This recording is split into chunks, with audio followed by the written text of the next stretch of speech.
Tamil Nadu government தோட்டக்கலைத்துறை மூலமா 100% சப்சிடியில் ஃப்ரீயாக இந்த 2 பொருளை தராங்க. உங்களுக்கு வேணுமா? நீங்கள் கார்டனிங்கில் இன்ட்ரெஸ்ட் உள்ளவங்களா? உங்கள் வீட்டில் ஏதாவது தோட்டம் வளர்க்கணும்னு நினைக்கிறீங்களா? தமிழ்நாடு கவர்மெண்ட்டில் தோட்டக்கலைத்துறை மூலமாக வீட்டுக்கு தேவையான காய்கறி விதை தொகுப்பு 6 விதைகள் கொண்ட பேக்கெட் ₹60 மதிப்பு. ஆனால் கவர்மெண்ட் எல்லா வீட்லேயும் இந்த காய்கறி தோட்டம் இருக்கணும், அவங்க உணவை அவங்களே உற்பத்தி பண்ணிக்கணும் அப்படிங்கிறதுக்காக ஊட்டச்சத்து வேளாண்மை இயக்கம் அப்படின்ற திட்டத்தின் கீழே உங்களுக்கு வீட்டுக்கு தேவையான காய்கறி விதை தொகுப்பு மற்றும் பழச்செடிகள், அதாவது வீட்டுக்கு நம்மளுக்கு காய்கறி பழங்கள் நம்ம தினமும் சாப்பிடணும், அது நம்ம வீட்டில் இருக்கணும் அப்படிங்கிறதுக்காக இந்த ஸ்கீமை இன்ட்ரடியூஸ் பண்ணியிருக்காங்க. இது பார்த்தீங்கன்னா 100% சப்சிடி.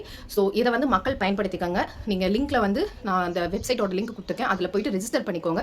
ரெஜிஸ்டர் பண்ணுறவங்களுக்கு மட்டும்தான் இதை நம்ம கொடுக்க முடியும். இந்த விஷயத்தை உங்களுக்கு தெரிஞ்ச maximum number of farmers and மக்கள் அனைவருக்கும் ஷேர் பண்ணுங்க. இதை உடனே பண்ணுங்க. இதை போன வாரம் வெள்ளிக்கிழமை மாண்புமிகு தமிழ்நாடு முதலமைச்சர் அவர்கள் இந்த திட்டத்தை துவக்கி வச்சாங்க. நிறைய பேருக்கு இந்த திட்டம் போய் சேர்ந்துட்டு இருக்கு. இன்னும் சீக்கிரமா போய் சேரணும்னா சீக்கிரமா பதிவு பண்ணுங்க, தெரிஞ்சவங்களுக்கும் சொல்லுங்க.